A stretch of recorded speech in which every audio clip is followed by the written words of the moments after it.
Penyihir Jenius. Bab 101. Setelah berhasil memancing monster bersenjata 100, Sunan segera melepaskan semua golem dan memerintahkan mereka untuk mengepung monster itu. Sementara monster berlengan 100 masih kebingungan, ia cepat-cepat mengucapkan satu suku kata, diikuti dengan teriakan yang dalam. Dalam sekejap, gelombang suara yang terlihat muncul dari udara tipis, berputar dan menyapu kehampaan, meledakkan monster berlengan 100 seperti bola meriam. Bang! Salah satu lengan monster berlengan 100 itu tiba-tiba meledak, menyemburkan darah dan daging kemana-mana. Ah! Puluhan kepala monster berlengan 100 itu mengeluarkan jeritan kesakitan secara serempak, suara-suara yang tumpang tindih dan teredam bergema di baskom yang kosong, membuat dada terasa berat. Menyadari apa yang telah terjadi, monster berlengan 100 itu tiba-tiba menoleh, puluhan pasang mata melotot tajam ke arah Sunan, dan menyerbu ke arahnya sambil meraung ganas. Seorang golem batu elit segera melangkah maju untuk memblokirnya. Buk, buk. Monster berlengan 100 itu menghujankan ratusan pedang panjang dan palu berat ke arah golem batu elit itu secara beruntun. Serangan itu secepat dan seganas badai, memaksa golem batu elit itu mundur berulang kali. Serpihan batu berjatuhan dari tubuhnya, dan retakan yang tak terhitung jumlahnya muncul di permukaannya dalam sekejap mata. Kekuatan serangan itu terlalu kuat. Sunan tidak dapat menahan senyum, tetapi tangannya tidak melambat, melepaskan serangkaian gelombang sonik yang menghancurkan. Gelombang suara yang terpelintir menyambar monster berlengan 100 itu berulang kali, mengenai lengan, kepala, dan tubuhnya. Selain yang dihancurkan oleh ayunan senjata monster 100 tangan itu dan yang diblokir oleh baju zirah magis di tubuhnya, gelombang suara yang tersisa menghancurkan lengan atau kepala.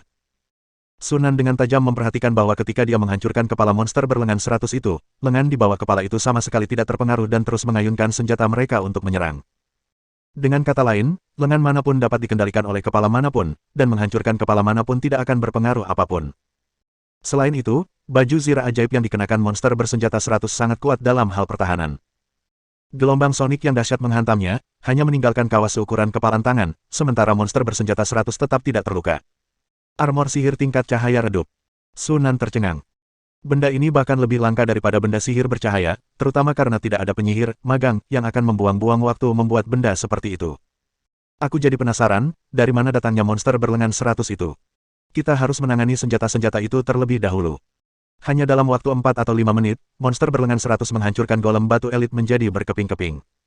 Meskipun mereka diserang oleh banyak golem, tampaknya keadaan telah berbalik. Dengan banyak kepala yang menutupi tubuh bagian atasnya, monster berlengan 100 tidak memiliki titik buta. Ratusan lengannya juga membuatnya tidak memiliki titik buta dalam menyerang maupun bertahan, sehingga dia dapat dengan tenang menangkis serangan dari arah manapun sambil melancarkan serangan balik. Dengan kata lain, gelombang suara yang menghancurkan tidak terlihat dan tidak berwujud, sehingga sulit untuk dipertahankan, itulah sebabnya kadang-kadang terkena gelombang tersebut. Mereka benar-benar sulit dihadapi. Meskipun telah mengantisipasinya, Sunan masih mengerutkan kening melihat kekuatan monster bersenjata 100. Jika seorang ksatria harus menghadapi hal ini, bahkan satu resimen kavaleri Blackrock yang beranggotakan 1000 orang mungkin tak akan berdaya menghadapinya. Mengambil napas dalam-dalam, ekspresi Sunan mengeras, dan permata rune bermutu tinggi mendarat di telapak tangannya. Detik berikutnya, permata rune bermutu tinggi itu terlempar dari tangannya dan tiba-tiba meledak di udara, berubah menjadi sinar cahaya hitam tak terhitung jumlahnya yang menghujani monster bersenjata 100. Monster berlengan 100 itu dengan panik mengayunkan senjatanya, mencoba menghalangi cahaya gelap, tetapi senjata itu berhasil menembusnya. Saat berikutnya, rentetan sinar cahaya gelap yang pekat menerjangnya. Dalam sekejap, rona gelap muncul di tubuh monster bersenjata 100, dan gerakannya tiba-tiba membeku. Serangannya yang semula cepat dan ganas tampak melambat.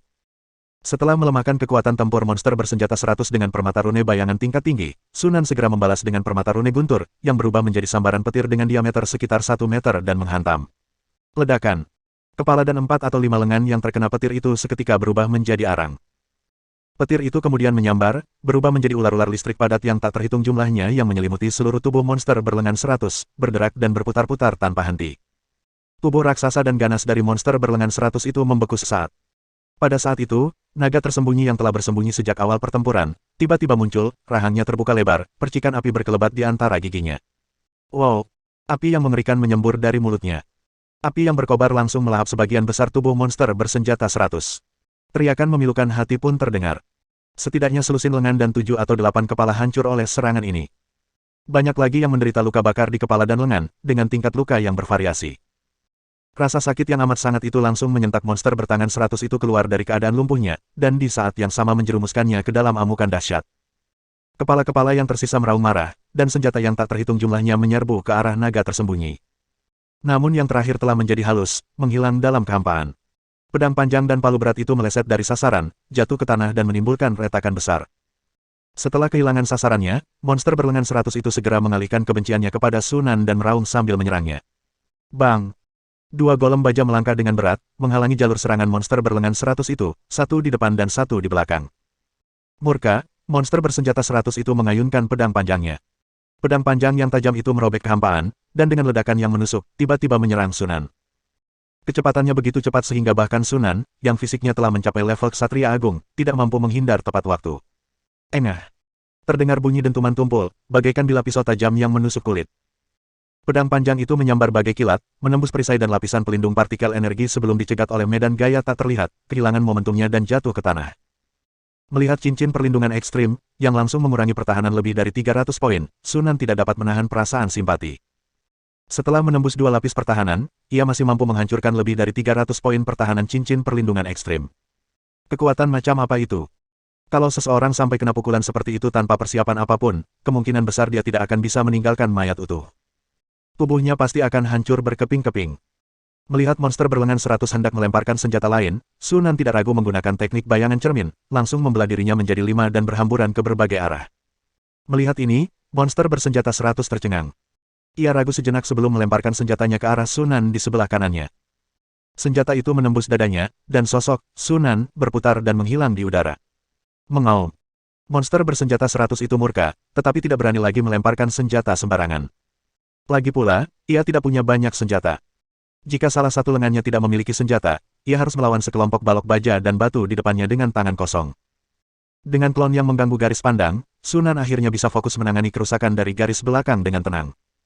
Dalam sekejap, dua permata rune berkualitas tinggi terlempar keluar, masing-masing berubah menjadi petir dan api, menyerang monster bersenjata 100. Teriakan melengking itu bergema tanpa henti di langit di atas baskom.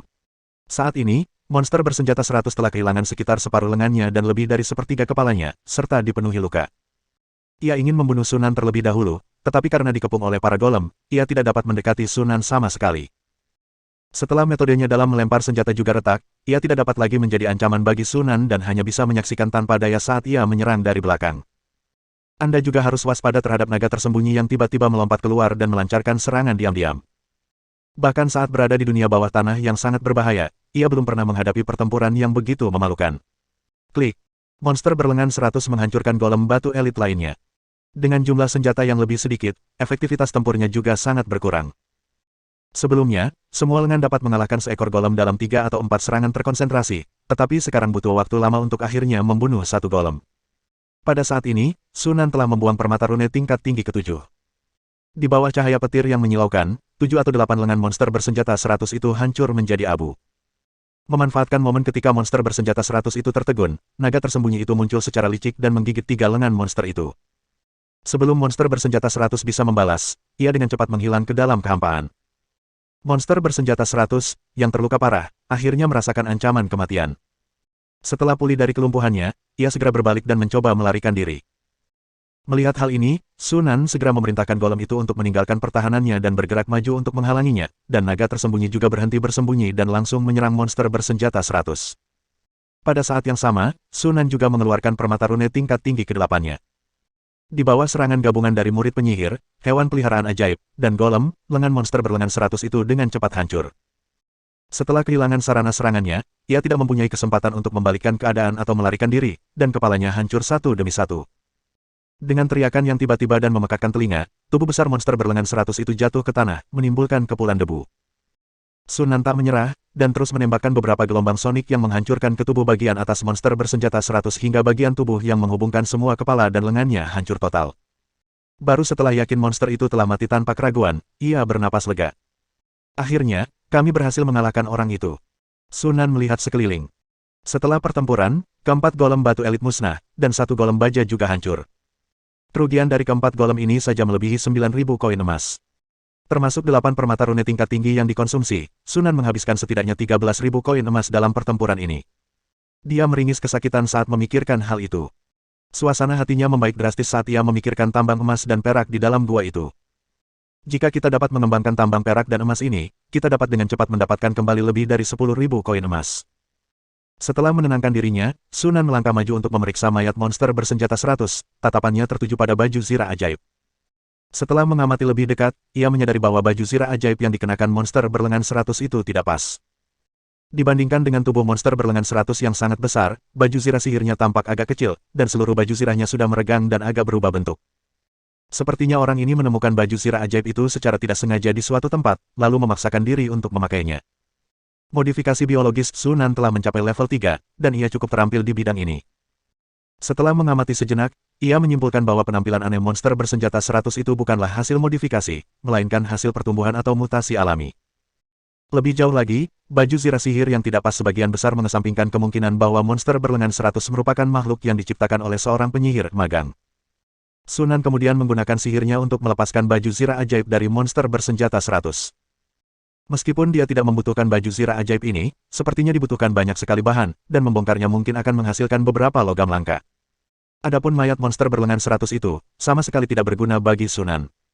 Ia hanya membakarnya menjadi abu. Setelah melakukan semua ini, Sunan berbalik untuk melihat gua tempat monster bersenjata 100 muncul. Setelah memikirkannya, dia memutuskan untuk menyelidikinya. Setelah meletakkan golem itu ke dalam Rubik's Cube, Sunan, seperti biasa, menyuruh naga tersembunyi berjalan dalam wujud halusnya di depan, dan mereka berdua mengikuti ke dalam gua.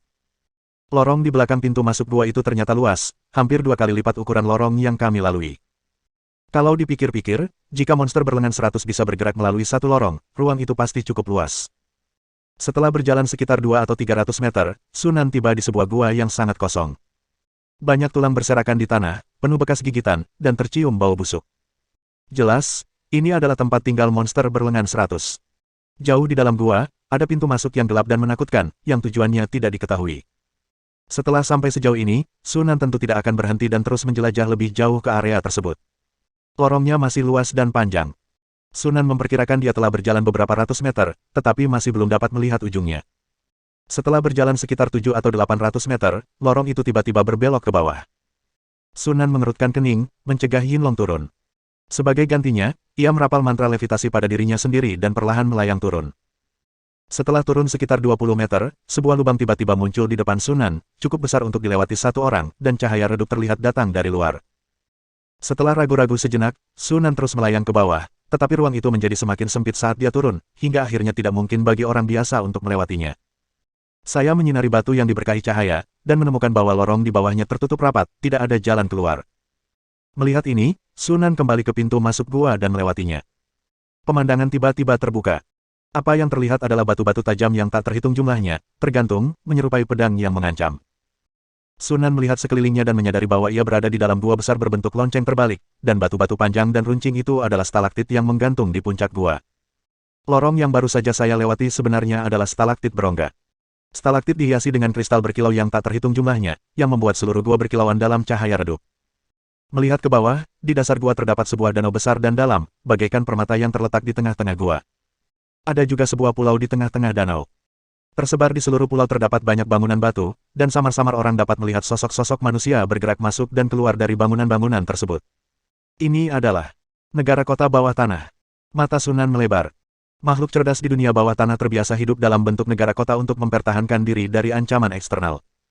Dunia bawah tanah yang luas dipenuhi dengan negara kota yang tak terhitung jumlahnya dengan berbagai ukuran. Negara kota kecil mungkin hanya memiliki beberapa ribu penduduk. Namun, negara kota besar dapat memiliki populasi melebihi 100.000. Pulau di hadapan kita jelas merupakan negara kota kecil. Sunan tidak pernah menyangka bahwa sebuah negara kota di dunia bawah tanah tersembunyi di bawah hutan tidak jauh dari Flash City. Ini benar-benar. Untuk sesaat, Sunan tidak tahu bagaimana menjelaskannya. Keberadaan negara kota bawah tanah bukanlah hal yang baik bagi Shimmering City. Penduduk bawah tanah selalu memendam kebencian terhadap tetangga mereka di permukaan, dan mereka dapat menyerang permukaan kapan saja, yang dapat mendatangkan perang dan bencana. Namun bagi Jiangsu Selatan, itu mungkin bukan hal buruk. Jika dia beruntung, dia mungkin menemukan banyak bahan langka dan berharga di negara kota ini. Bab 102. Pada akhirnya, Sunan memilih pergi diam-diam. Meskipun aku benar-benar ingin menyelidiki situasi di pulau itu, aku baru saja melalui pertempuran sengit, energi mentalku sangat terkuras, dan aku hanya memiliki 7 permata rune tingkat tinggi yang tersisa, jadi kekuatanku belum mencapai puncaknya. Untuk amannya, lebih baik kembali dan membuat persiapan menyeluruh sebelum kembali menyelidiki. Setelah kembali ke Flash City, Sunan langsung menuju ke Lord's Mansion. Setelah mengetahui Sunan telah pergi ke gua, Yi menunggu kabar di Aula Dewan. Ketika melihat Sunan kembali dengan selamat, ia menghela napas lega. Dia bertanya dengan tidak sabar, apakah sudah terselesaikan? Sudah terpecahkan. Sunan mengangguk, dan sebelum Keyi bisa menunjukkan kegembiraannya, dia dengan cepat menambahkan. Namun, kami menemukan sesuatu yang baru. Ki terkejut, apa yang terjadi? Sunan menjelaskan secara singkat masalah negara kota bawah tanah. Setelah mendengar apa yang dikatakan Sunan, Keyi benar-benar tercengang. Saya pikir sudah cukup buruk bahwa ada monster di dekat Flash City yang sebanding dengan ksatria legendaris cincin ketiga, tetapi setelah berhadapan dengan monster itu, kini negara kota bawah tanah telah muncul. Yang terakhir tidak diragukan lagi lebih mengancam daripada monster berlengan 100. Ki mulai menyesal memilih Flash City sebagai ibu kota provinsi. Kalau saja dia tahu pintu masuk ke dunia bawah tanah ada di dekatnya, dia pasti akan menjauh sejauh mungkin. Kalau aku tidak salah, monster bersenjata 100 seharusnya punya hubungan dagang dengan negara kota itu. Sunan teringat apa yang dikatakan kelompok kobold sebelumnya. Mereka menambang untuk ditukar dengan makanan guna memberi makan monster berlengan 100 itu. Di dalam gua, satu-satunya orang yang dapat Anda ajak berdagang tentu saja orang-orang di negara kota bawah tanah. Penduduk negara kota itu mungkin sudah tahu bahwa gua itu terhubung ke permukaan. Mereka sudah lama tidak menginvasi permukaan, dan mungkin mereka tidak akan tahu dalam waktu dekat. Sunan memberikan pernyataan yang meyakinkan. Tentu saja, ada kemungkinan monster berlengan 100 itu telah menduduki jalur tersebut, sehingga warga negara kota itu tidak dapat melewatinya. Akan tetapi, jika itu benar, maka itu bahkan lebih sederhana. Ini menunjukkan bahwa kekuatan negara kota itu bahkan tidak mampu menekan monster bersenjata 100, jadi dia tidak perlu terlalu khawatir. Mendengar Sunan mengatakan ini, kekhawatiran Keyi sedikit berkurang. Apa rencanamu terhadap urat mineral di dalam gua itu? Mulai menambang segera. Sunan menjawab tanpa ragu. Gua tidak 100% aman, dan semakin cepat urat mineral dapat ditambang, semakin cepat pula mineral tersebut akan ditambang. Apakah Anda membutuhkan saya untuk membantu merekrut penambang dari Black Rock City? Tidak perlu, cukup siapkan satu set peralatan penambangan untukku, dan serahkan penambangan pada golem tanah liat. Satu golem tanah liat sama efisiennya dengan puluhan penambang terampil dalam menambang, dan menggunakan golem tanah liat bahkan lebih efisien lagi. Sunan berencana untuk menambang semua urat mineral di gua itu sesegera mungkin. Pertarungan ini menghabiskan banyak uangnya dan dia harus mengganti kerugiannya secepat mungkin. Lebih jauh lagi, untuk mencegah invasi negara kota bawah tanah, sejumlah golem lain perlu dibuat untuk menjaga gua, yang akan menghabiskan sejumlah besar uang. Baiklah, beritahu saja aku jika kamu butuh bantuan. Ki berbalik dan pergi untuk memberi instruksi kepada para penjaga agar melakukan pekerjaan mereka. Hari berikutnya, Sunan langsung memindahkan 30 golem tanah liat dari dasar gua ke gua untuk perluasan awal, guna memudahkan pekerjaan penambangan selanjutnya. Meskipun kobold adalah penambang alami, itu hanya relatif terhadap penghuni lain di dunia bawah tanah. Dibandingkan dengan manusia, kobold jauh lebih rendah dalam hal keterampilan dan perlengkapan. Urat-urat di cekungan yang telah ditambang oleh para kobold tampak seperti telah digerogoti anjing. Tidak sedap dipandang mata maupun rapi. Butuh waktu 3 hari bagi Sunan untuk berhasil menyelesaikan perluasan dan renovasi gua. Peralatan pertambangan tiba tepat waktu, bahkan termasuk rel pertambangan. Setelah peralatan terpasang, area penambangan awalnya dibentuk. Meskipun jumlah penambangnya sedikit, mereka memiliki keuntungan karena tidak perlu istirahat atau makan, dan dapat bekerja 24 jam sehari tanpa henti, sehingga kemajuan penambangan tidak lambat. Sunan memperkirakan bahwa 30 golem tanah liat dapat menambang lebih dari 100 koin emas senilai biji perak dan emas per hari. Jika dimurnikan sebelum dijual, nilainya dapat meningkat lebih jauh. Dengan kecepatan seperti ini, dia seharusnya bisa mendapatkan kembali investasinya dalam membunuh monster bersenjata 100 dalam waktu sekitar 3 bulan. Berikut ini adalah laba bersih. Kembali di negara kota bawah tanah, Sunan menyiapkan 5 golem baja untuk menjaga gua tempat monster bersenjata 100 dulu tinggal, dan juga memasang alarm ajaib sehingga dia akan segera tahu jika ada makhluk yang masuk. Selama 2 bulan berikutnya, segalanya tenang dan damai. Pekerjaan penambangan di gua berjalan lancar. Tidak ada pergerakan dari negara kota bawah tanah itu, dan Ki perlahan-lahan merasa lega. Waktu berlalu cepat, dan tibalah hari terakhir bulan tidur. Di benua berbintang, hari ini juga dikenal sebagai hari istirahat, menandai akhir tahun dan garis pemisah antara tahun lama dan tahun baru. Baik rakyat jelata maupun bangsawan, masyarakat secara bertahap mengurangi aktivitas luar ruangan mereka setelah hari ini, termasuk bekerja dan mengunjungi teman, seolah-olah kesibukan sepanjang tahun telah mereda pada hari ini. Orang-orang baru mulai mengadakan berbagai perayaan dan perjamuan pada bulan pertama tahun baru untuk merayakan kedatangan tahun baru. 3 hari setelah perayaan tahun baru, cincin bintang ke-11 berhasil dibangun di Jiangsu Selatan. Kekuatan mentalnya juga berhasil menembus hingga 34, mencapai standar untuk meminum ramuan transendental unggul tingkat 3. Sunan segera beralih ke ramuan transendental tingkat 3 yang unggul, dan kemampuan meditasi cincin bintang hariannya meningkat hingga lebih dari 2.300. Namun, kemampuan yang dibutuhkan untuk membangun cincin bintang ke-12 juga telah melonjak hingga 800.000, dan diperkirakan akan memakan waktu sekitar 1 tahun untuk mencapainya. Selain itu, skill magic item crafting miliknya akhirnya mencapai level 4. Kondisi lain untuk menyempurnakan inti rune sihir telah terpenuhi. Saya akhirnya berhasil mengasah keterampilan ini ke level 4. Di dalam bengkel, Sunan melihat panel kontrol dan mendesah. Dia dengan santai mengambil pedang panjang biasa dan batangan perak dengan tangannya yang lain. Di bawah cahaya terang, batangan perak itu berubah menjadi benang di antara jari-jarinya, secara bertahap menyatu menjadi pedang panjang, dan kilauan putih keperakan muncul dari permukaan bilahnya. Dalam sekejap mata, pedang panjang itu memperoleh lapisan energi spiritual ekstra. Senjata ajaib sementara. Pembuatan benda ajaib adalah keterampilan baru yang dipelajari Sunan setelah mencapai level 4. Selama dia memiliki perak atau emas, dia dapat menambahkan efek pesona sementara pada senjata kapan saja. Ini tidak terlalu praktis, tapi lebih baik daripada tidak sama sekali. Sunan meletakkan senjatanya. Dia sekarang jauh lebih efisien dalam menciptakan senjata-senjata iblis. Jika dia mau, dia bisa menghasilkan 7 atau 8 sehari semudah bermain-main. Namun, dia tidak lagi melakukan itu. Tugas menciptakan senjata-senjata iblis telah diserahkan kepada Sherman dan Cory. Keduanya telah menguasai keterampilan tertentu dalam membuat benda ajaib. Meskipun mereka belum dapat memproduksi benda-benda sihir yang sangat rumit, mereka sudah dapat memproduksi senjata sihir secara mandiri, meskipun dengan kecepatan yang lebih lambat. Sedangkan bagi Atil, kesenjangan bakat antara dirinya dan Sherman serta Cory menjadi semakin jelas seiring ia berlatih lebih lama. Baik kemajuannya dalam meditasi atau pembelajaran mantra, dia tertinggal selangkah di belakang Sherman dan Cory. Kinerja mereka dalam pembuatan ramuan, kerajinan boneka, dan pembuatan benda ajaib juga biasa-biasa saja. Sebaliknya, beberapa siswa dengan kualifikasi baik muncul dari kelompok siswa kedua. Misalnya, seorang anak laki-laki bernama Ethan. Cincin bintang pertama dibangun dalam waktu lebih dari 7 bulan, hanya beberapa hari lebih lambat dari pekerjaan asli Sherman. Selain itu, ia telah menunjukkan bakat luar biasa dalam membuat ramuan dan sekarang terampil dalam mengekstrak sari bunga bulan perak. Saya perkirakan tidak akan lama lagi sebelum saya bisa membuat ramuan level 0. Setelah kelompok siswa kedua, yang dipimpin oleh Ethan, tumbuh dewasa dan belajar membuat ramuan, mereka akan dapat memperluas skala penjualan ramuan, dan pendapatan mereka akan melonjak lagi.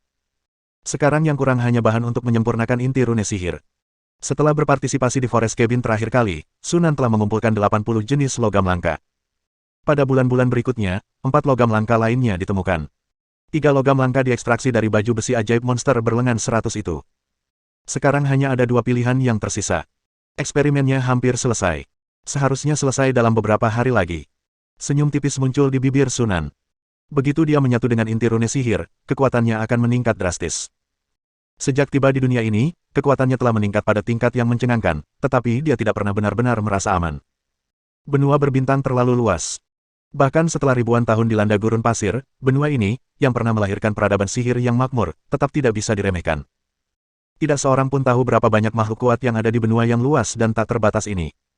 Misalnya, dunia bawah tanah yang sangat berbahaya. Di dekat pintu masuk salah satu dunia bawah tanah, ada monster berlengan 100 yang sebanding dengan ksatria legendaris dari cincin ketiga. Berapa banyak makhluk kuat dan mengerikan yang harus hidup di dunia bawah tanah yang luas dan tak terbatas itu. Ada juga kabin di hutan lebat. Sunan tidak pernah meremehkan kelompok murid penyihir level 3 milik Night Owl. Mereka yang mampu menerobos menjadi murid penyihir tingkat ketiga dengan sumber daya yang sangat langka pastilah mereka adalah para jenius luar biasa dengan bakat yang luar biasa. Orang-orang ini mungkin telah hidup selama lebih dari 100 tahun, dan selama kurun waktu yang panjang itu, mereka mungkin telah mengumpulkan kartu truf yang tak terhitung jumlahnya. Jika kita meremehkan mereka karena mereka memiliki sumber daya yang melimpah, kita bisa mengalami kerugian besar kapan saja. Lebih jauh lagi, mengingat keberadaan kabin di hutan, mungkin ada organisasi magang penyihir lain yang beroperasi di sana juga. Sunan merasa lebih baik menjaga tingkat kehati-hatian dan rasa hormat yang lebih besar terhadap benua ini. Belum terlambat untuk melakukan apapun yang Anda inginkan setelah Anda menjadi penyihir formal. Giant Nan City, Manor. Di aula yang terang dan luas, 3 pendeta tinggi dari Starfire Cult duduk saling berhadapan. Suasananya agak berat, dan mereka bertiga mengerutkan kening. Setelah terdiam cukup lama, Joris akhirnya bersuara. Hanya dalam 2 bulan, 18 benteng sekte telah diserang, 14 pendeta dan ratusan pendeta telah terbunuh, dan banyak sekali umat biasa telah terbunuh atau terluka. Dan kita masih belum mengetahui identitas spesifik para pembunuhnya. Bagaimana kita akan menjelaskan ini kepada pendeta tinggi Oviju? Duduk di sebelah kanan, Jensen mendengus dan berkata, apakah ini perlu diselidiki? Beberapa orang yang menyerang benteng itu bisa merapal mantra. Mereka jelas penyihir. Ini adalah serangan oleh suatu organisasi sihir terhadap sekte kami. Menurutku, itulah Chain the Woods atau Immortal Society. Black merenung, tapi kenapa mereka menyerang kita? Kita tidak melakukan apapun yang menyinggung mereka, kan? Bajingan-bajingan yang mengejar keuntungan itu tidak peduli dengan prinsip. Mereka akan melakukan apa saja demi keuntungan. Apa kalian lupa apa yang kita hilangkan dalam serangan ini? Maksudmu ember darah ilahi? Joris dan Black segera menyadari apa yang terjadi, ekspresi mereka langsung berubah serius. Sejak hilangnya lebih dari 20 keping ember darah ilahi, sekte tersebut telah memperkuat pengelolaan ember darah ilahi. Namun, kali ini terlalu banyak benteng yang diserang, dan lebih dari 30 keping ember darah ilahi masih dicuri. Mereka awalnya mengira pihak lain hanya mengambil ember darah ilahi, karena beberapa barang lain juga telah dicuri. Namun setelah diingatkan oleh Jensen, Joris dan Black segera menyadari ada sesuatu yang salah. Mungkin musuh benar-benar mengincar ember darah ilahi. Darah para dewa tidak berguna bagi siapapun di luar sekte. Mereka toh tidak bisa menggunakannya. Namun, para penyihir adalah satu-satunya pengecualian. Konon pada zaman dahulu kala, para penyihir banyak menggunakan darah dewa untuk penelitian. Setelah mengerutkan kening dan merenung sejenak, Joris tiba-tiba berkata, "Apakah kalian pikir insiden ini mungkin ada hubungannya dengan Sunan?" Saat dia menyerang benteng kota lonceng batu sebelumnya, dia juga mencuri lebih dari 20 ember darah ilahi. Maksudmu Sunan bergabung dengan pondok hutan, dan orang-orang yang menyerang kita juga berasal dari pondok hutan. Itu bukan hal yang mustahil, kan? Tapi kalaupun Sunan bergabung dengan Wood Sludge, bagaimana dia bisa meyakinkan penyihir lain untuk bertindak? Kau tahu, Wood Sludge selalu menjaga kerahasiaan, dan mereka belum pernah melakukan operasi berskala besar seperti ini selama bertahun-tahun. Bagaimanapun, kita harus menemukan cara untuk menghentikan para penyihir itu, karena serangan-serangan baru-baru ini telah sangat memengaruhi pekerjaan misionaris sekte ini. Tanpa menyelesaikan serangan-serangan tersebut, pekerjaan misionaris tidak dapat dilanjutkan. Kita juga harus menemukan ember darah ilahi yang hilang sesegera mungkin, kalau tidak, kita tidak akan sanggup menanggung akibatnya jika Imam Besar Oviju menyalahkan kita. Joris menggosok pelipisnya, merasakan sakit kepala datang. Jika itu benar-benar Sunan, maka orang ini adalah roh yang benar-benar pendendam. Dia bahkan belum pergi untuk menyelesaikan masalah dengan Sunan, dan orang ini sudah mengincar mereka lebih dulu. Sombong sekali. Joris tiba-tiba teringat kata-kata Markis Jinyan sebelum kematiannya, dan sebuah pikiran kecil muncul dalam dirinya. Namun, ia segera meredam keraguan itu, mengangkat kepalanya untuk melihat kedua temannya, dan bertanya. Imam Besar Oviju telah mengasingkan diri selama hampir setengah tahun. Kapan ini akan berakhir? Entahlah. Black menggelengkan kepalanya. Penyihir kerajaan itu cukup kuat. Imam Besar Oviju menggunakan 3 artefak suci untuk membunuhnya, dan efek sampingnya cukup parah. Dia mungkin perlu memulihkan diri untuk waktu yang lama. Jensen mencibir, orang tua itu tidak tahu berterima kasih. Berani sekali dia meremehkan Dewa Bintang yang agung. Membunuhnya terlalu baik untuknya. Kalau kau tanya aku, tak perlu menjanjikan Grand Duke Stargate Blood Tempering. Setelah membunuh penyihir itu, keluarga kerajaan akan jauh lebih patuh. Beranikah mereka menentang kita kalau begitu? Itu kurang tepat, Black tersenyum tipis. Selalu lebih baik jika keluarga kerajaan mau bekerja sama dengan sukarela daripada mengancam mereka di luar kehendak mereka. Lebih jauh lagi, keluarga kerajaan langit berbintang memiliki sejarah yang membentang ratusan tahun dan memiliki sumber daya yang luar biasa. Bahkan tanpa penyihir pemuja, kekuatan lain yang mereka miliki tidak boleh diremehkan. Setahu saya, keluarga kerajaan langit berbintang telah melahirkan seorang ksatria legendaris dengan 3 cincin 50 tahun yang lalu. Jika orang itu masih hidup, ia tidak akan lebih mudah dihadapi daripada sang penyihir. Singkatnya, kita harus menunjukkan kekuatan kita dengan tepat, tapi tidak perlu memaksakan diri. Jika keluarga kerajaan langit berbintang memilih untuk bertarung sampai mati, kita juga akan mendapat masalah. Joris setuju, benar, ini yang terbaik. Selama Adipati Agung Bintang menghargai nyawanya, dia tidak punya pilihan selain bekerja sama dengan kita. Melihat mereka berdua asyik mengobrol, Jensen hanya mengerucutkan bibirnya dan tidak berkata apa-apa lagi. Ketiganya dengan cepat mengalihkan pembicaraan mereka ke pekerjaan misionaris. Bab 103. Di dalam bengkel. Tungku penempaan kristal ajaib meraung dan berdengung. Melihat logam langka yang tersusun rapi di meja kerja, wajah Sunan berseri-seri dengan senyum gembira. Setelah menghabiskan begitu banyak waktu dan tenaga, akhirnya kami mengumpulkan semua bahan. Setelah menenangkan dirinya, Sunan menenangkan diri dan mulai bersiap untuk menyempurnakan inti rune sihir. Dia telah menghafal teknik pemurnian yang relevan, jadi dia bisa mulai mengerjakannya tanpa ragu-ragu. Saat telapak tangannya menyapu permukaan, logam langka dan berbagai material pembantu di meja kerja langsung meleleh seperti salju, akhirnya berubah menjadi bola cairan perak seukuran kepalan tangan yang melayang di atas telapak tangan Sunan. Sunan mengulurkan tangan dan menyentuh bola cairan perak itu. Dengan jentikan jarinya, seutas benang perak tipis, sehalus rambut, terjulur dari bola cairan itu, membentuk rune sihir yang misterius dan rumit di kehampaan. Kemudian jumlah rune pesona kedua dan ketiga meningkat cepat pada tingkat yang terlihat. Hampir setiap detik, sebuah rune ajaib yang memancarkan cahaya redup akan muncul di kehampaan di depan Sunan. Rune-rune sihir yang tersusun rapat saling bertautan dan secara bertahap membentuk bola berongga, yang diisi dengan lebih banyak rune sihir dari waktu ke waktu, secara bertahap memenuhi ruang internal. Setelah jangka waktu yang tidak diketahui, ketika benang perak terakhir berubah menjadi rune ajaib, cairan perak asli telah lama menghilang.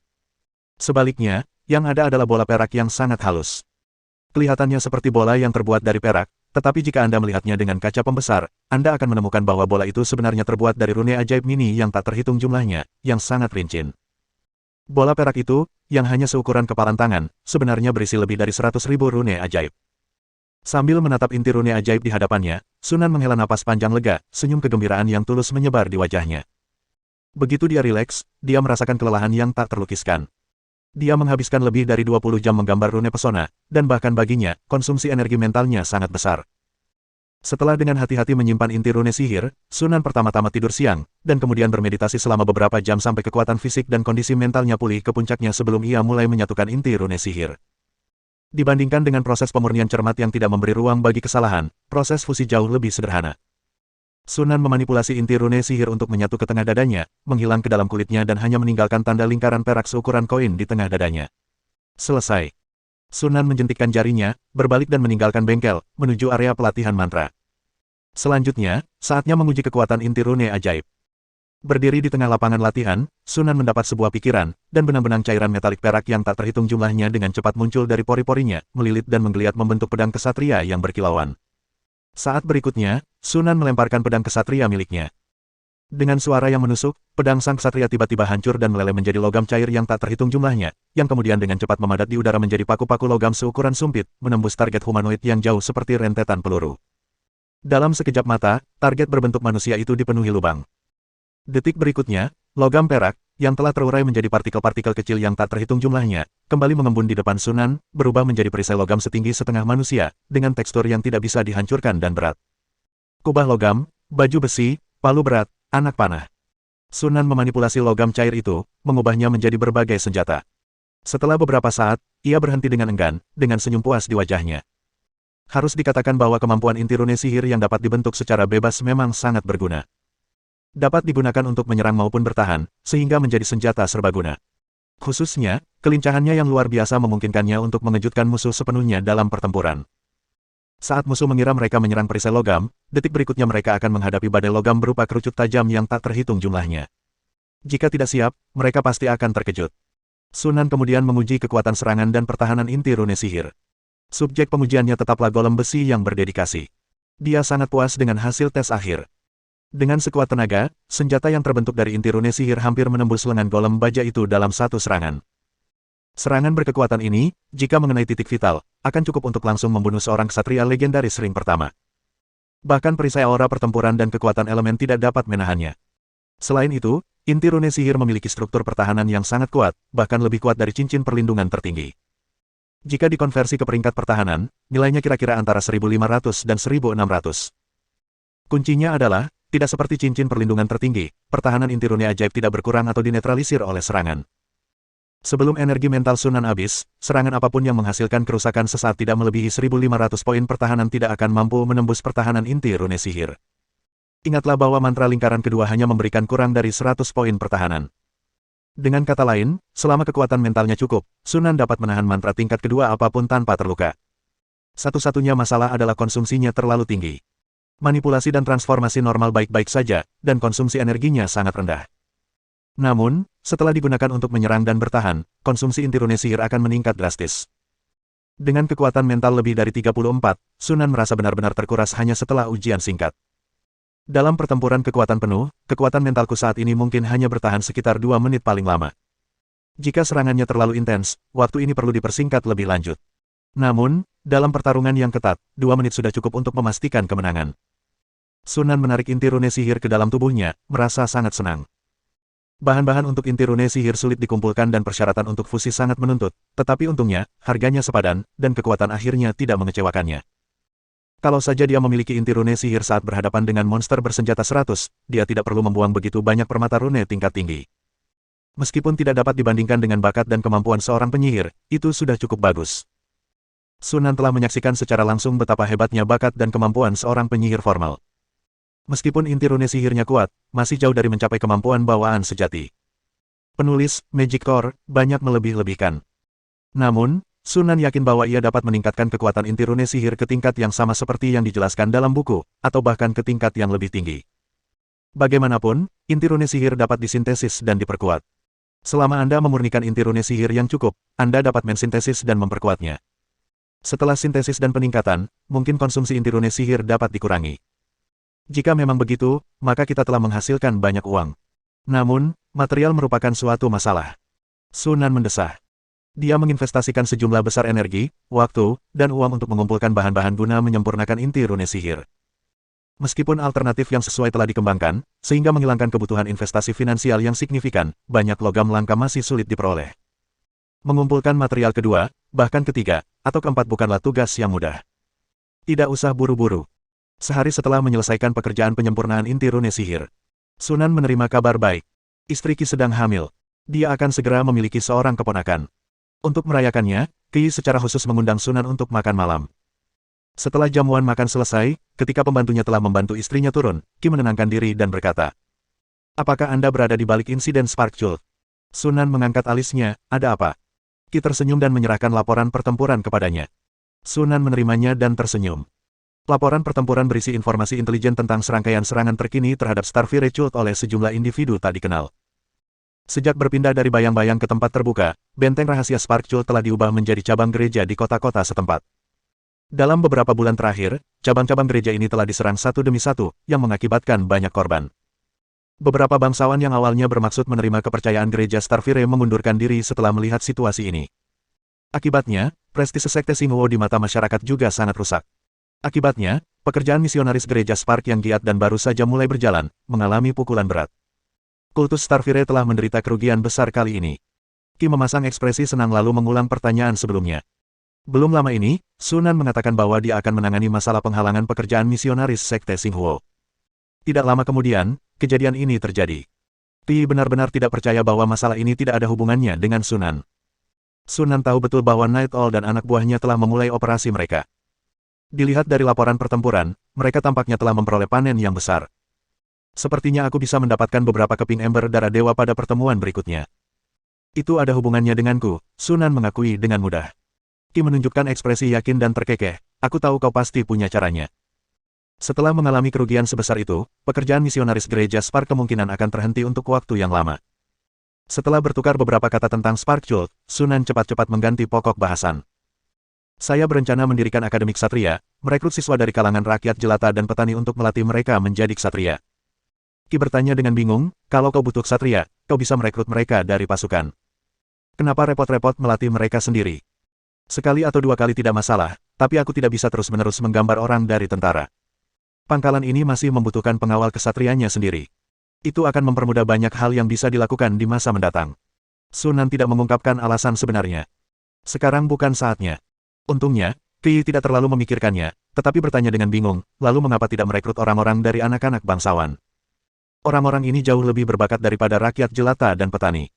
Bukankah itu sama saja dengan bersaing memperebutkan wilayah untuk mendapatkan prajurit? Sunan melambaikan tangannya. Lagi pula, apa kau lupa kita punya buah darah naga? Bakat yang buruk bukan masalah. Qi memikirkannya dan setuju setelah beberapa saat. Baiklah, serahkan saja padaku. Kamu tinggal pilih lokasi akademinya, dan aku akan urus sisanya. Jika akademi ksatria dapat mendidik lebih banyak ksatria, itu akan menjadi hal yang baik bagi wilayah bersinar. Makin kuat dasarnya, makin banyak pula keuntungan yang secara alami akan diterima Shining Territory. Larut malam. Pertemuan ketiga di kabin di hutan. Sunan perlahan membuka matanya dan melihat sekeliling meja panjang. Anehnya, hanya 5 orang, termasuk dia, yang menghadiri pertemuan itu. Burung hantu malam, tongkat kerajaan, hati, mayat. Ross tidak hadir. Setelah sambutan pembukaan seperti biasa, pertemuan dengan cepat beralih ke mode perdagangan. Hong Xin segera mengeluarkan 5 ember darah dewa dan meletakkannya di atas meja, matanya tertuju pada Sunan. Sesuai kesepakatan, aku telah membawa ember darah ilahi. Sekarang giliranmu untuk memenuhi kesepakatan itu. Tentu. Sunan tersenyum tipis dan mengeluarkan 100 batu ajaib, lalu menyerahkannya kepada Hong Xin. Melihat ini, 3 orang lainnya juga mengeluarkan ember darah ilahi mereka. Sunan meliriknya, senyumnya semakin dalam. Seperti yang telah diramalkannya, pondok di hutan itu memperoleh hasil panen yang sangat berlimpah. Sisa-sisanya adalah 3 keping ambar darah dewa. Tongkat kerajaan terbuat dari 7 keping ambar darah dewa. Yang mengejutkan Sunan, Night Owl mengeluarkan total 18 keping Divine Blood Ember. Berapa banyak cabang Starfire Cult yang telah diserang orang ini? Sunan diam-diam terkejut. Seperti yang diduga, orang yang bisa membuat kabin di hutan lebat tidaklah sederhana dalam hal latar belakang dan kekuatan. Berdasarkan harga pembelian yang disepakati, Sunan membayar penuh semua batu ajaib itu. Pada akhirnya, dia memperoleh total 33 keping ember darah ilahi, lebih banyak dari yang diperolehnya saat dia menjara benteng kultus Starfire di kota lonceng batu. Begitu banyak ember darah ilahi yang cukup untuk setidaknya menggandakan efek ember darah ilahi yang asli. Pikiran untuk segera meningkatkan efisiensi meditasinya membuat Sunan merasa jauh lebih bahagia.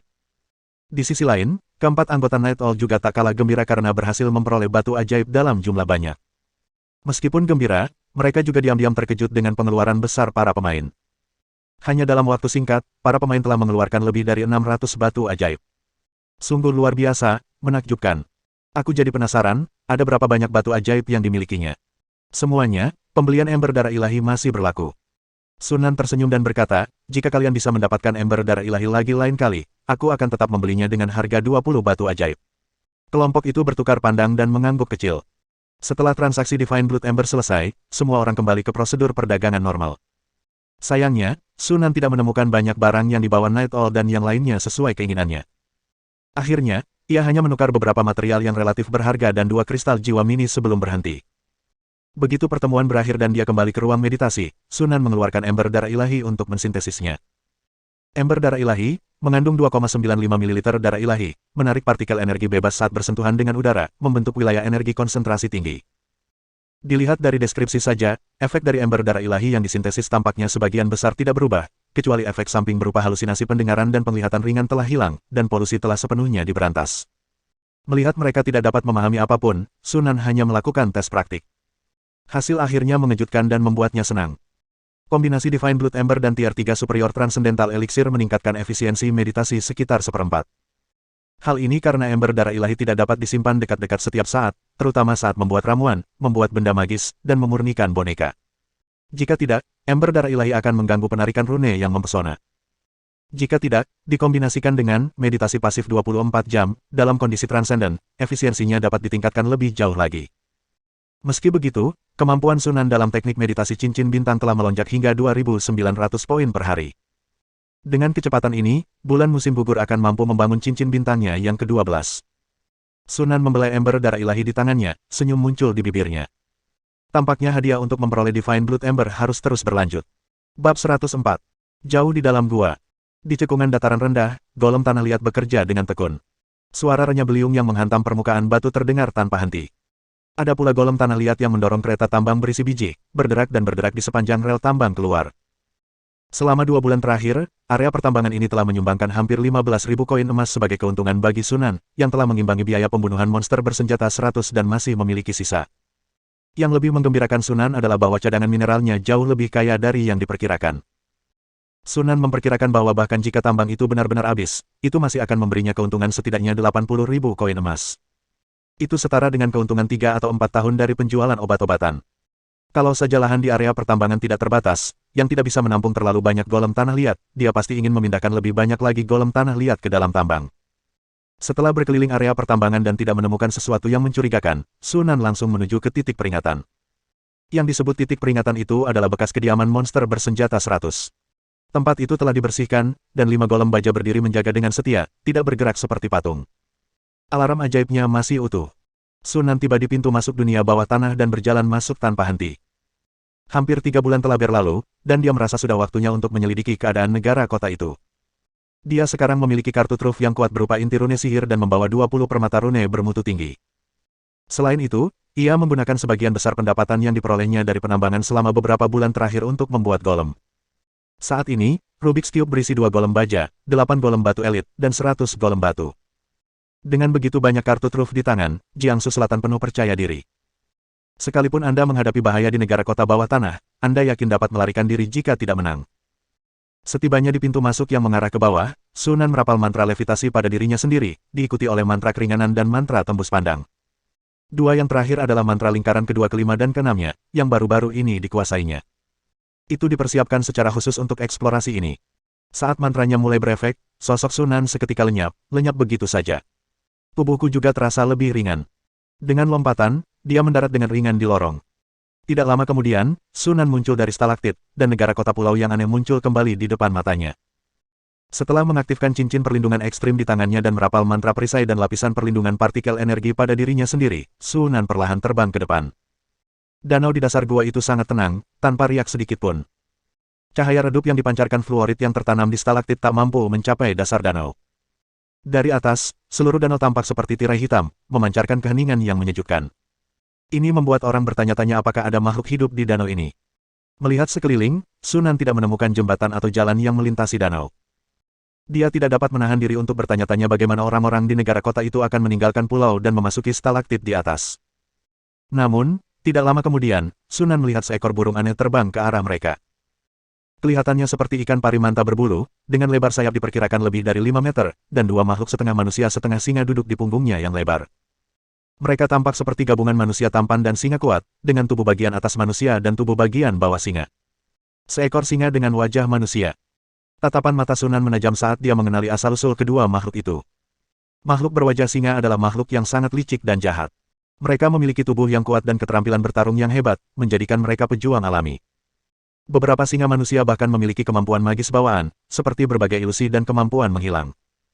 Pria berwajah singa, yang telah menguasai jenis kemampuan sihir ini, adalah pembunuh yang menakutkan di dunia bawah. Selain itu, makhluk berwajah singa ini seringkali memiliki kecerdasan tinggi dan dapat berbicara banyak bahasa. Seorang pria berwajah singa dewasa memiliki kekuatan yang mendekati kekuatan seorang ksatria, cukup untuk dengan mudah menghadapi 4 atau 5 ksatria magang sendirian. Jika mereka adalah prajurit elit atau bangsawan di antara manusia berwajah singa, mereka bahkan dapat mencapai tingkat ksatria agung atau ksatria legendaris. Sepertinya itulah moda transportasi yang digunakan penduduk negara kota ini. Sunan menyaksikan burung yang menyerupai ikan parimanta itu terbang perlahan menuju stalaktit yang berlubang, kemudian dua ekor singa berwajah manusia melompat ke dalamnya satu demi satu. Setelah manusia singa itu pergi, ikan parimanta perlahan mendarat di danau dan mengapung di air tanpa bergerak, tampak sangat santai. Mata Sunan sedikit berkedip, dan ia segera mengambil keputusan. Ia segera berbalik dan menuju pintu masuk gua stalaktit, lalu bergegas masuk. Di balik pintu masuk gua terdapat sebuah lorong ke atas, jika melewati lorong tersebut, kita akan sampai ke sebuah gua yang luas. Tanpa diduga, ada urat mineral di dalam gua itu. Pada permukaan batu yang tidak rata, logam kemerahan terlihat di banyak tempat, membentang dalam garis yang berkesinambungan. Dua singa berwajah manusia sedang mengetuk dan memukul permukaan batu dengan pisau melengkung, tidak jelas apakah mereka sedang menjelajah atau melakukan hal lain. Sunan langsung menembakkan dua sinar pelemah, dan kedua singa berwajah manusia itu bahkan tidak sempat bereaksi sebelum roboh ke tanah.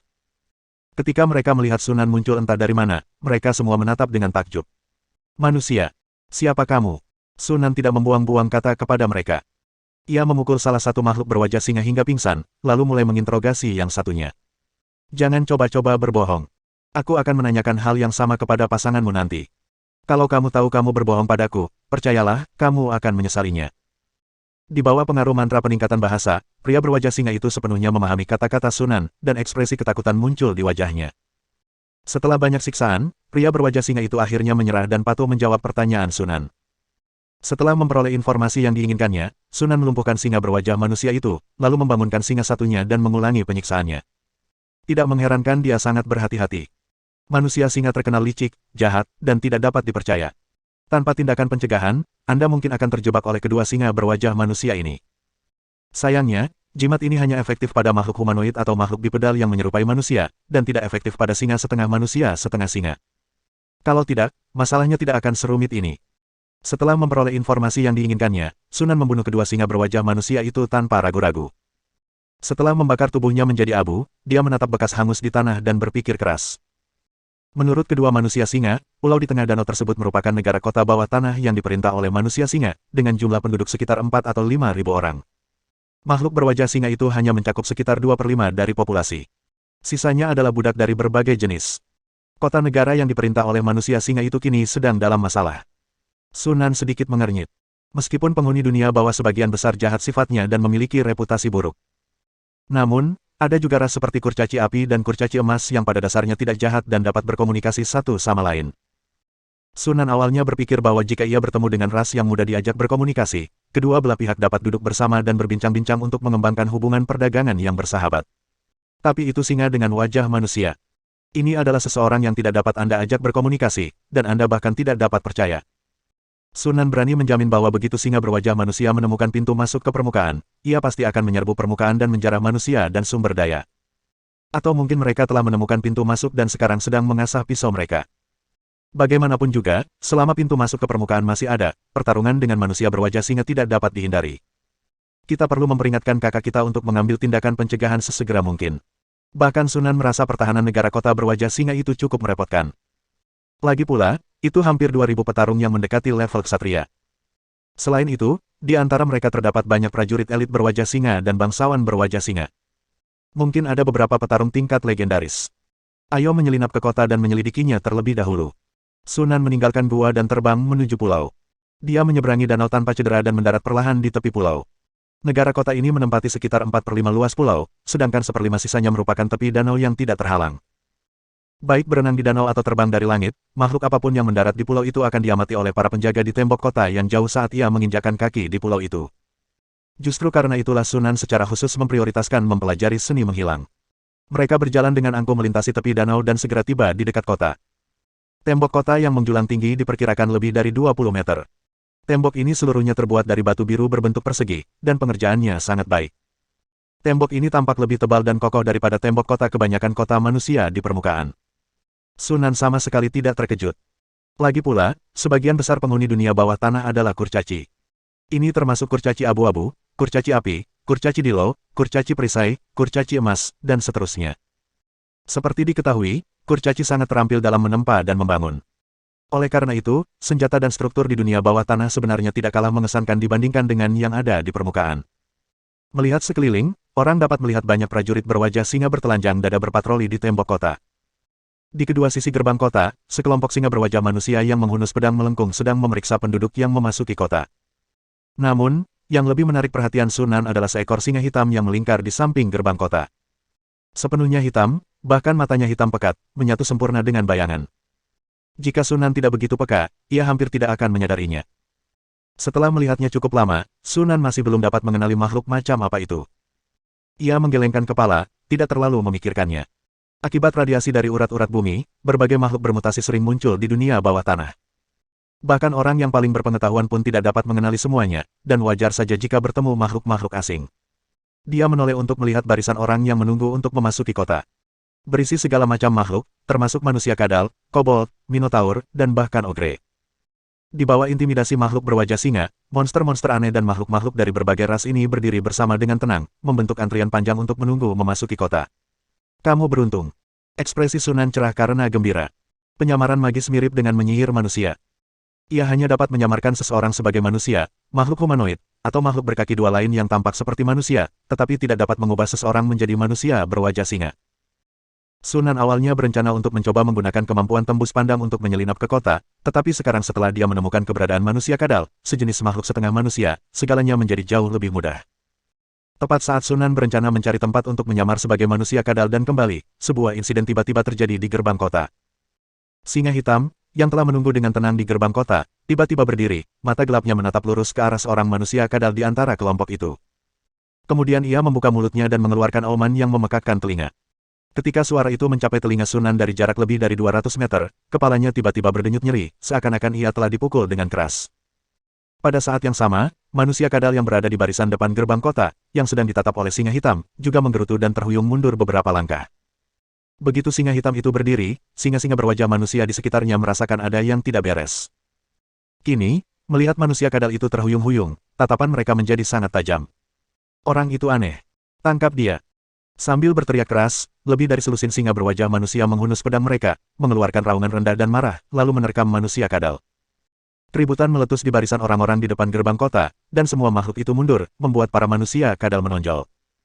Melihat identitasnya terbongkar, manusia kadal itu berhenti bersembunyi. Sosoknya berputar dan kabur sesaat, lalu dalam sekejap mata, ia berubah menjadi sosok berjubah abu-abu dan bertopeng abu-abu. Detik berikutnya, sebuah bola api raksasa melesat dari tangannya dan menghantam seekor makhluk berwajah singa dengan keras. Makhluk itu langsung berubah menjadi obor, melolong kesakitan sambil berguling-guling di tanah. Bola api. Tatapan Sunan menajam. Pria berjubah abu-abu ini adalah murid seorang penyihir. Panggilan. 6 rudal ajaib merobek kegelapan, menghancurkan kepala 4 atau 5 makhluk berwajah singa hingga berkeping-keping. Beberapa rekannya tewas seketika. Pria berwajah singa itu sama sekali tidak takut. Sebaliknya, ia justru terangsang dan menjadi ganas. Ia mengacungkan pisau melengkung di masing-masing tangan, menghentakkan keempat cakarnya ke tanah, dan meraung sambil mengepung pria berjubah abu-abu itu dari segala arah. Pria berjubah abu-abu itu mengeluarkan tongkat dan terus-menerus melepaskan misil ajaib sambil mengayunkannya, sementara tangannya yang lain dengan cepat merapal mantra. Sinar tajam. Bola api. Gelombang panas yang menyengat langsung menyebar, dan suhu udara melonjak drastis. Meskipun makhluk berwajah singa itu jumlahnya lebih banyak dari pihak lawan, mereka berulang kali dikalahkan oleh badai sihir pria berjubah abu-abu itu. Namun, pada saat itu, sesosok agung diam-diam muncul dari balik pria berjubah abu-abu itu. Dia mengayunkan pedang kembarnya dengan gila-gilaan, melepaskan 7 atau 8 serangan berat sekaligus, yang masing-masing mendarat hampir bersamaan di punggung pria berjubah abu-abu itu. Tok tok tok.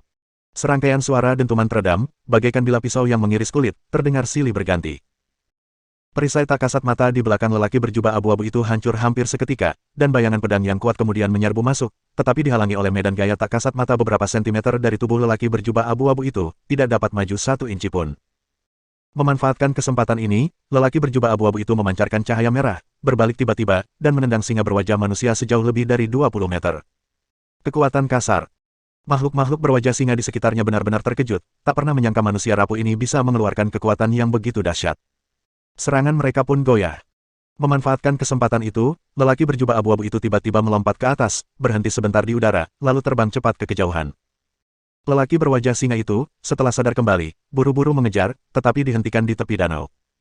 Saat singa berwajah manusia itu tiba sambil menunggangi ikan parimanta, pria berjubah abu-abu itu sudah menghilang. Brengsek.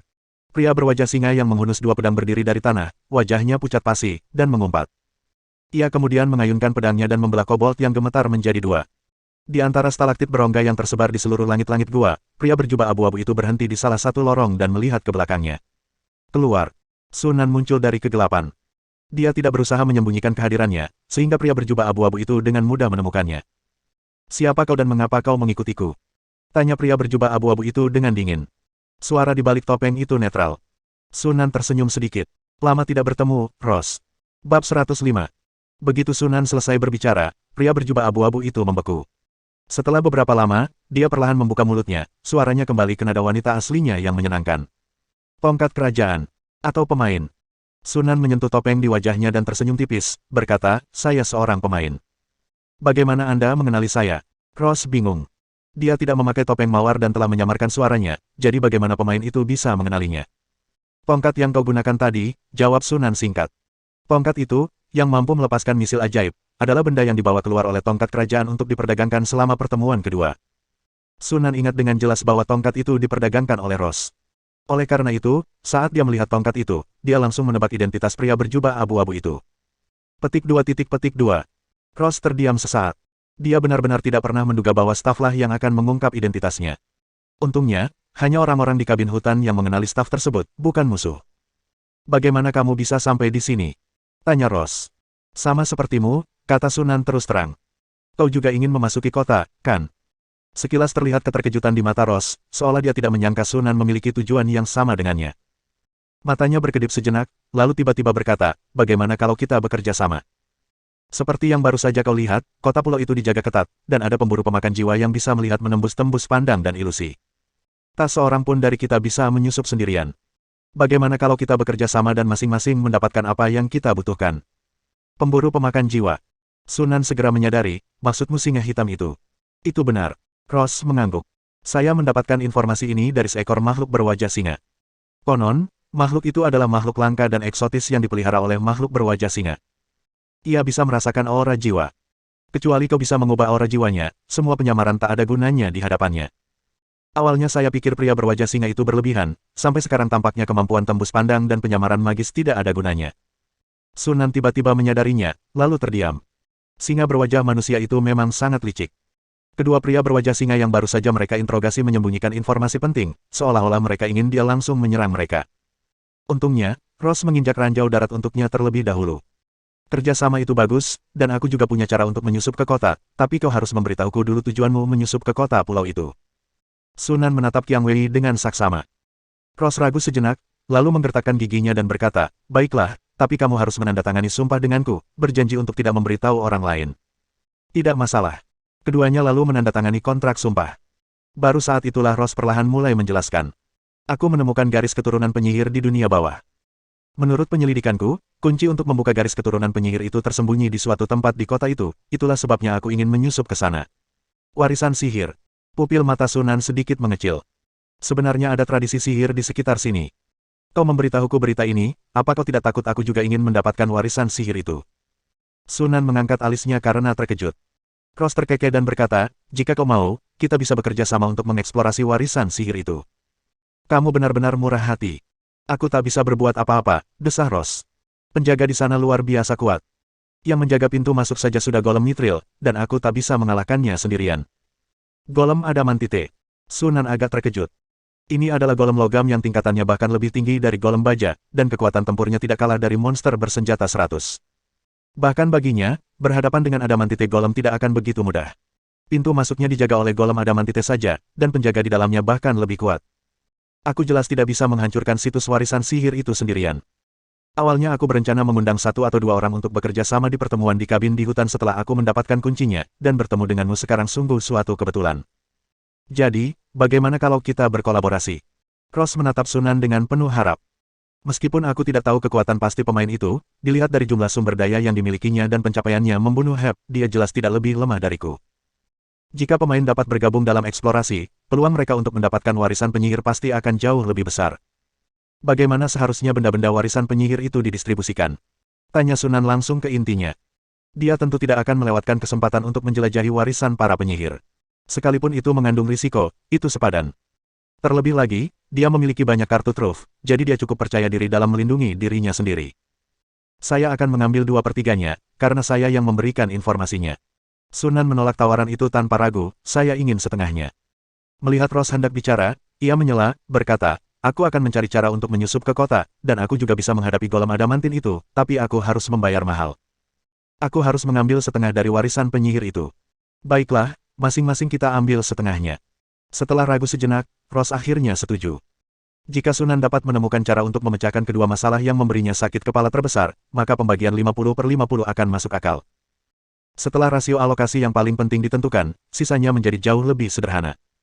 Setelah membahas rinciannya, keduanya kemudian menandatangani kembali kontrak sumpah.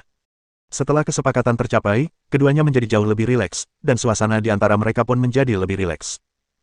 Dengan adanya kontrak tersebut, mereka tidak perlu khawatir akan dikhianati atau diserang satu sama lain selama penjelajahan mereka atau setelah memperoleh barang-barang dari warisan sihir. Kekuatan kontrak adalah mutlak bagi para penyihir. Setidaknya bagi penyihir yang tidak cukup kuat. Ngomong-ngomong, kenapa kamu ingin menyelinap ke kota? Saya ingin menyelidiki situasi di dalam, kata Sunan. Ross masih sedikit bingung, tetapi melihat Sunan tidak berniat menjelaskan lebih lanjut, dia tidak bertanya lagi dan mulai berbicara tentang hal-hal serius. Apa rencana Anda selanjutnya? Ross sangat penasaran tentang bagaimana pemain berencana untuk menyelinap ke kota tanpa terdeteksi oleh Soul Eater Hunter. Namun, Sunan sama sekali tidak berniat melakukan hal itu. Karena kita tidak dapat menyembunyikannya lagi, kita seharusnya tidak mencoba menyembunyikannya. Serangan frontal langsung yang dipadukan dengan memanfaatkan kekacauan. Keduanya kemudian kembali ke tepi danau. Saat Ross melihat Sunan memunculkan 100 golem batu dari udara, dia hampir menjulurkan matanya. Di mana kau taruh semua golem batu ini? Tanya Ross, suaranya dipenuhi keheranan. Bahkan benda ajaib tipe luar angkasa tingkat bercahaya tidak dapat menampung begitu banyak golem batu.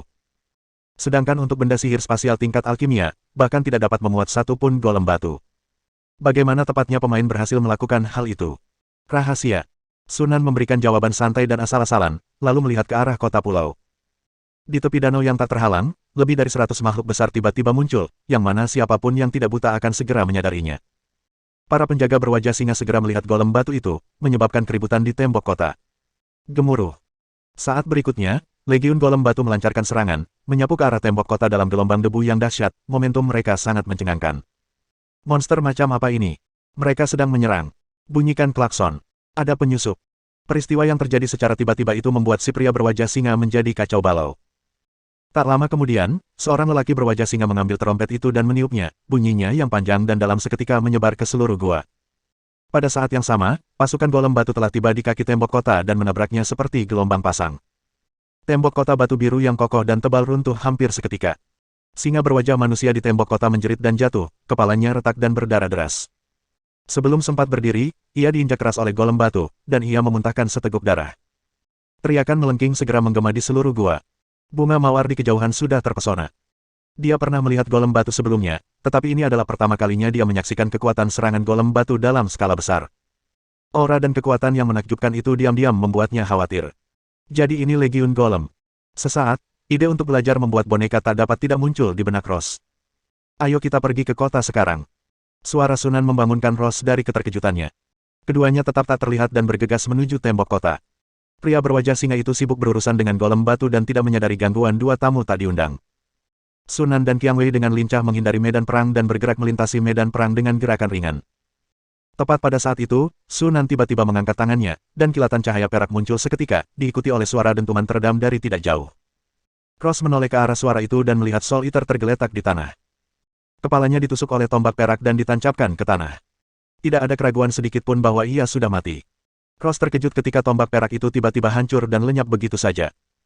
Sunan menarik tangannya, memberi isyarat kepada Qiang Wei untuk terus maju. Sadar kembali, Ross mengikuti Sunan dari dekat, hatinya dipenuhi rasa takjub yang lebih besar. Entah itu ratusan golem batu atau serangan dahsyat nan menggelegar yang bahkan tidak sempat ia tanggapi, keterampilan yang telah dipertunjukkan para pemain sejauh ini telah membuatnya ketakutan. Bahkan saat menghadapi Night Owl, yang seorang diri mendirikan Cabin in the Woods, dia tidak punya perasaan bahwa dia sama sekali tidak mampu melihat sisi gelapnya. Orang seperti apakah pemain itu? Memanfaatkan kekacauan itu, Sunan dan Qiang Wei berhasil menyelinap ke kota dan melewati sekelompok singa berwajah manusia yang datang untuk memberikan dukungan.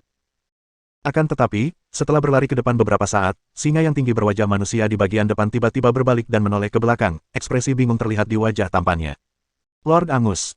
Pria berwajah singa di sampingnya melemparkan pandangan penuh tanya. Petik 2 titik. Bagus. Pria berwajah singa bernama Angus menggelengkan kepalanya dan terus berjalan menuju tembok kota. Setelah melewati zona penyangga yang berdekatan dengan tembok kota, Sunan dan Qiang Wei akhirnya memasuki kota. Meski disebut kawasan perkotaan, sebenarnya itu hanyalah pulau yang penuh dengan rumah-rumah batu rendah. Area ini tampaknya merupakan batas luar tempat tinggal para budak. Sunan melihat banyak kobold dan ogre kotor mengintip dari gubuk-gubuk rendah, memandang ke arah tembok kota. Bau busuk memenuhi udara, menyebabkan Ross mengerutkan kening tanpa sadar. Di mana aku harus menaruh kuncinya? Tanya Sunan sambil menoleh. Itu di depan, kata Ross sambil menunjuk ke depan. Keduanya berlari sedikit lebih jauh dan segera memasuki jalan yang bersih dan luas. Tempat itu sunyi dan suram, namun teratur. Jalanan dipenuhi berbagai pub, toko, dan tempat hiburan. Orang-orang yang berjalan di jalan hampir semuanya makhluk berwajah singa, dan ras lain yang sesekali terlihat sebagian besar dirantai. Jelas, daerah ini adalah tempat tinggal manusia singa, penguasa negara kota tersebut. Sunan mendongak. Di jantung kota, berdiri sebuah pilar batu yang menjulang tinggi, berdiameter sekitar 3 atau 400 meter, terhubung ke langit-langit gua. Permukaannya dipenuhi banyak rune, dan bagian dalamnya dipenuhi jaringan lubang, ruangan, dan terowongan vertikal yang rumit. Itulah istana tempat tinggal para bangsawan berwajah singa. Itulah informasi yang diekstraksi Sunan dari dua singa berwajah manusia. Kuncinya diletakkan di bawah patung singa. Saya hanya tahu patung itu ada di kota atas, yang ada di sini, tapi saya tidak tahu lokasi persisnya. Sebuah patung. Sunan sedikit mengernyit. Meskipun mereka berhasil menyusup ke kota selama kekacauan itu, tidak ada yang tahu kapan manusia berwajah singa akan bereaksi. Mereka tidak punya banyak waktu untuk mencari dengan lambat. Mereka harus menemukan lokasi patung itu sesegera mungkin. Memikirkan hal ini, Sunan melihat sekelilingnya. Sesaat kemudian, matanya tiba-tiba berbinar. Lewat sini. Setelah mengatakan sesuatu dengan suara pelan, Sunan bergegas masuk ke sebuah gedung di pinggir jalan dan masuk melalui jendela. Cross berhenti sejenak, lalu segera mengikutinya. Begitu memasuki gedung itu, hal pertama yang dilihatnya adalah Sunan mencengkeram leher sosok pendek itu, tangannya mencengkeram leher sosok itu erat-erat untuk mencegahnya mengeluarkan suara. Kurcaci abu-abu. Setelah melihat anggota tubuh pria itu yang pendek dan kekar, kulitnya yang abu-abu, dan janggutnya yang panjang, ekspresi Ross berubah. Dibandingkan dengan kurcaci lainnya, kurcaci abu-abu secara umum memiliki reputasi yang lebih buruk dan dikenal sebagai jahat. Hal ini juga membuat mereka bermusuhan dengan kurcaci lainnya. Dilihat dari pakaian dan lingkungan tempat tinggal kurcaci itu, ia memiliki status tinggi di kota dan kemungkinan merupakan tambahan dari manusia singa, bukan seorang budak. Setelah berpikir sejenak, mata Ross berbinar. Tidak seperti manusia berwajah singa, kurcaci kelabu termasuk ke dalam makhluk humanoid. Dengan kata lain, manusia yang menawan dapat memberi pengaruh pada kurcaci abu-abu. Benar saja, Sunan kemudian menggunakan pesonanya pada manusia itu, dan kurcaci abu-abu itu segera berhenti meronta, wajahnya menjadi kosong.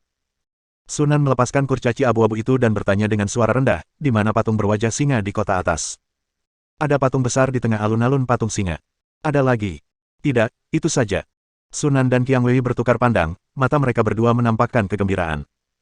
Tampaknya, kecuali terjadi keadaan yang tidak terduga, kuncinya ada di bawah patung di alun-alun pusat. Setelah mengetahui lokasi alun-alun pusat, Sunan mematahkan leher kurcaci abu-abu itu. Keduanya lalu meninggalkan rumah tanpa berhenti dan menuju ke alun-alun pusat. Alun-alun pusat hanya berjarak 5 atau 600 meter dari pilar batu megah itu. Dari ruangan di atas pilar batu, seseorang dapat melihat pemandangan seluruh alun-alun pusat. Dua orang dari Sunan dengan cepat tiba di alun-alun pusat, tetapi kemudian mereka berdua mengerutkan kening.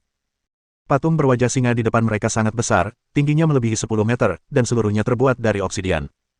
Hanya dengan melihatnya saja, orang bisa merasakan beratnya yang luar biasa. Bahkan seorang ksatria hebat pun kemungkinan besar tidak akan mampu mengangkatnya sendirian.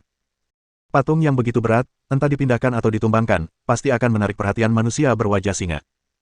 Ngomong-ngomong, kenapa kunci warisan penyihir itu disimpan di tempat mengerikan seperti itu? Aku juga tidak tahu. Saya menemukan informasi tentang garis keturunan penyihir di sebuah biografi, tetapi penulisnya bukanlah penyihir yang meninggalkan garis keturunan tersebut. Saya rasa orang lain pasti meninggalkan kuncinya di sini. Dia benar-benar punya selera humor yang aneh. Bibir Sunan berkedut. Orang yang dengan sengaja menaruh kunci di negara kota manusia singa pastilah sangat kuat, tetapi juga sangat jahat. Dia benar-benar tidak bisa memahami mentalitas itu. Apa yang harus kita lakukan? Tanya Ross. Sunan mendesah. Kita tidak punya pilihan selain melakukannya. Bersambung.